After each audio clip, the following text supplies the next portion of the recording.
This is Optimal Finance Daily, episode 1989. Simplify Your Investing, an Introduction to DRIPs by Sara with GetRichSlowly.org. And I'm your host and personal finance enthusiast, Diana Merriam. Now let's get right to today's post and start optimizing your life. Simplify Your Investing, an Introduction to DRIPs by Sara with GetRichSlowly.org. I'm a simple girl and I love simple solutions. That's why I've fallen in love with drip investing. It's about as simple as investing gets. If you're an investor who likes to set it and forget it, drips are a great weapon to have in your financial arsenal.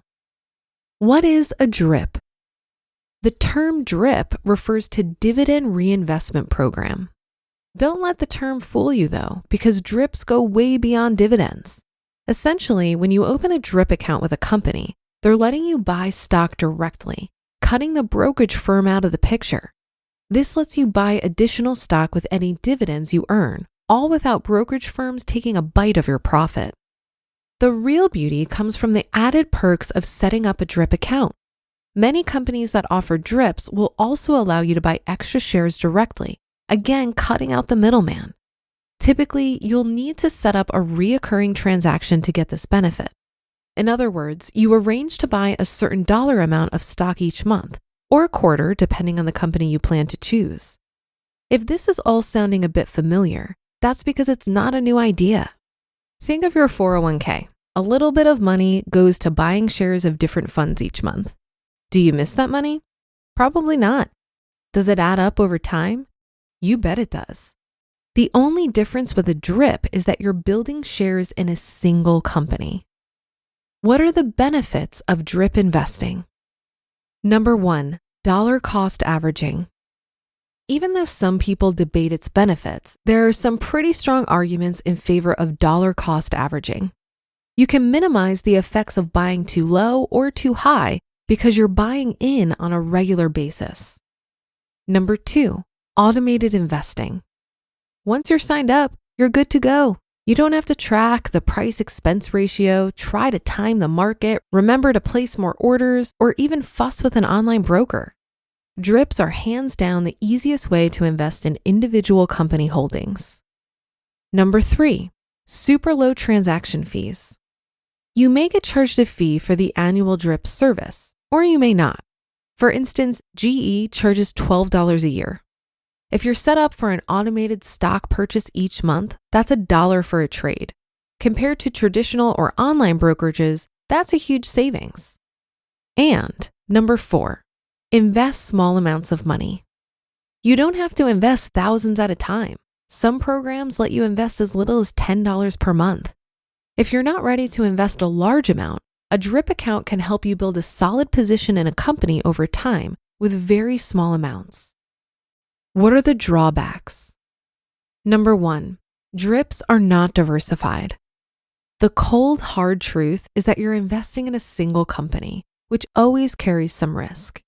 When you contribute to a mutual fund through your 401k each month, you're buying shares of many companies. If one tanks, you don't take a huge hit. When you invest your money in individual stocks, there's nowhere to spread the risk. Drip should always be a part of a diversified portfolio. Number 2, you're tying up a portion of your monthly income. If your budget is extremely tight, then going without that extra chunk of change can be difficult, but not impossible. Number 3, each company is different and requires a different sign-up process. The initial setup can be a pain, as you may have to create an account with a third-party transfer agent. They'll need all the traditional information a brokerage would need, so the process is a bit more involved than creating a username and password.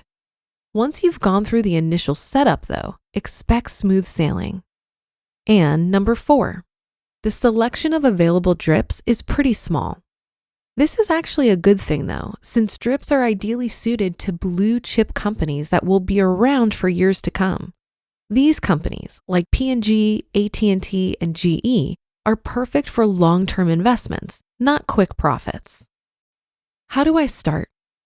Number 1, research the companies that offer drips. The list is growing regularly, so don't write off a company just because they aren't on someone's list. Number 2, research the heck out of any company you're considering investing in. Are they a good long-term investment? Do all the research you would normally do before any investment, and then do some more. You're making a long-term commitment to this company, so be sure it's a stock you're comfortable going on autopilot with. Number 3, contact the company. Their website will usually have enough information to get started, and find out what you need to do to open an account. And number 4, jump through the necessary hoops. Provide your bank account info.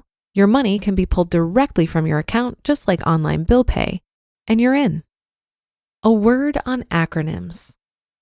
You'll see DRIPs referred to in many different ways. DRP, DIP, or direct investment plans, SPP, or stock purchase plans, and OCP, optional cash purchase plan. Each of these different account types has slight variations, but the DRIP, or DRP, is at the heart of each, and that's why you'll see it being referenced most often, and why I've used that terminology here in an introduction level piece. Again, I'm a simple girl. I'm not claiming to be the expert on DRIPs, just a very satisfied user. As with any investment, you need to do your own research before diving in. For a more in-depth explanation of DRIP investing, check out the Motley Fool's Take or MSN Money's explanation. The latter piece also does a great job of running the numbers on reinvestment. If you like simple solutions and are a long-term investor, DRIPs are worth a look. You just listened to the post titled Simplifying Your Investing, an Introduction to DRIPs by Sara with GetRichSlowly.org. With the current state of the economy and inflation, everyone's a little nervous right now. Between the rising cost of living, student debt, and most everything, it's easy to be afraid that we might be leaving our kids or partners with a huge financial burden. It makes sense why people get life insurance, especially term coverage, which is surprisingly affordable. Why not pay a bit each month to protect the ones you love? If you're asking yourself this question, we recommend our sponsor, Ladder.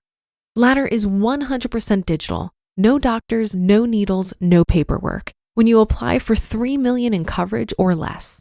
You just need a few minutes and a phone or laptop to answer some simple questions about your health in an application. The process is fast. Ladder's smart algorithms work in real time, so you'll find out if you're instantly approved. From there, everything's straightforward. No hidden fees. Cancel anytime. Get a full refund if you change your mind in the first 30 days. So go to ladderlife.com/OFD today to see if you're instantly approved. That's LADDER life.com/OFD. Ladderlife.com/OFD. If you've been listening for a while, you know that I'm a huge fan of index fund investing, so I don't buy individual stocks. However, you don't need to be investing in individual stocks in order to reinvest your dividends. A dividend is just a distribution of a company's earnings to its shareholders. So if you're holding total market index funds like me, many of the companies in the index will pay dividends. When you're buying your index fund, you can simply select the option to reinvest these dividends whenever they're paid out. According to Investopedia, dividend reinvestment is a great strategy for 4 main reasons. It's cheap because the reinvestment is automatic, so you won't owe any commissions or brokerage fees when you buy more shares. It's easy because once you set it up, it's automatic and you don't have to think about it again. It's flexible because though most brokers won't allow you to buy fractional shares, you can do so with dividend reinvestments. And finally, it's a great way to take advantage of dollar cost averaging because you're buying shares on a regular basis.